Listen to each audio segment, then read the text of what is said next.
Last பார்ட்ல நம்ம ஹீரோயின காணோம் அப்படின்னு சொல்லிட்டு தேடிட்டு இருந்திருப்பாங்க. அது ஒரு பக்கம் இருக்கட்டும். இந்த பக்கம் நம்ம ஹீரோ தூக்கம் வராம ரொம்பவே கஷ்டப்பட்டுட்டு இருக்கான். நம்ம ஜான்வியோட நெனப்பால. அதனால தூக்க மாத்திரைலாம் அப்படியே போட்டுட்டு அரை மயக்கத்துல இருக்கான். அப்ப ஏதோ ஒரு பொண்ணு எதுத்தாப்புல வந்து நிக்கிற மாரி தெரியுது. அந்த பொண்ண பார்த்துட்டு, "ஜான்வி நீ வந்துட்டியா?" அப்படின்னு சொல்லிட்டு கேட்குறான். அந்த பொண்ணும் கீழ விழுந்து கிடக்குற இவன தூக்கி சோஃபால படுக்க போட்டு கால்ல இருக்கிற ஷூவெல்லாம் கழட்டி விட்டுட்டு இருக்கா. யாரு என்ன அப்படிங்கிறது நமக்கு இன்னும் காமிக்கல. ஃபேஸ் நமக்கு காமிக்கல. மங்கலா தான் காட்டுறாங்க. இவன் ஜான்வின்னு நெனச்சுக்கிட்டு, "நீ இங்கேயே இரு, என் கூடயே இரு, எங்கேயும் போயிடாத" அப்படிங்கிற மாரிலாம் சொல்லிட்டு இருக்கான். அதே சமயம் இந்த பக்கம் நம்ம ஹீரோயினிய காணோம் அப்படின்னு சொல்லிட்டு தேடிட்டு இருந்தாங்க இல்லையா? வீடு ஃபுல்லா காணோம் தேடி பார்த்துட்டாங்க. சரி வாங்க வெளிய போய் பார்க்கலாம் அப்படின்னு சொல்லிட்டு கார் எடுத்துட்டு கிளம்புறாங்க. அப்ப அந்த பக்கமா பார்த்தா நம்ம ஹீரோயினி கார்டன்ல தண்ணி ஊத்திட்டு இருக்கா. வெளிய எங்கேயுமே போல அவ அங்க தான் இருக்கா. "அட சியா நீ இங்க தான் இருக்கியாம்மா? உன்ன காணோம்னு நான் வீடு ஃபுல்லா தேடிட்டு இருந்தேம்மா. ரொம்பவே பயந்துட்டேம்மா" அப்படிங்கிற மாரி சொல்லிட்டு இருக்காங்க. "அதெல்லாம் ஒண்ணும் இல்ல ஆண்டி. நான் இங்க தான் இருந்தேன். நான் எங்க போறேன்? அது மட்டும் இல்லாம போறதுக்கு எனக்காக யாரு இருக்கா?" அப்படிங்கிற மாரிலாம் சொல்லிட்டு இருக்கா. "ஏம்மா அப்படிலாம் பேசிட்டு இருக்க? நாங்க இருக்கோம். நீ எப்படி நினைக்கிறியோ அப்படின்னு எனக்கு தெரியாது. ஆனா நான் உன்னை என்னோட பொண்ணா தான் பார்க்குறேன்" அப்படிங்கிற மாரிலாம் சொல்லிட்டு இருக்காங்க.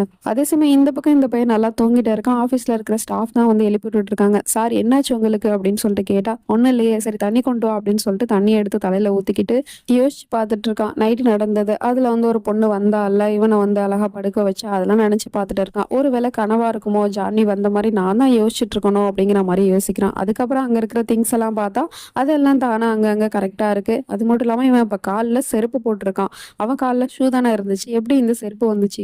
அப்போ உண்மையிலேயே யாரோ இங்க வந்திருக்காங்க. ஜான்வி தான் வந்திருக்காளா? அப்படிங்கிற மாரி யோசிச்சுட்டு, நேரா வீட்டுக்கு வந்து, "ஜான்வி, ஜான்வி நீ வந்துட்டியா? வந்துட்டியான்னு" சொல்லிட்டு வீடு ஃபுல்லா தேடிட்டு இருக்கான். கடைசியில பார்த்தா அவ வீட்ல இல்லவே இல்ல. "நீ எங்க போயிட்ட ஜான்வி? நீ என்ன விட்டு எங்க போன? நீ ஏன் இப்படிலாம் பண்ணிட்டு இருக்க?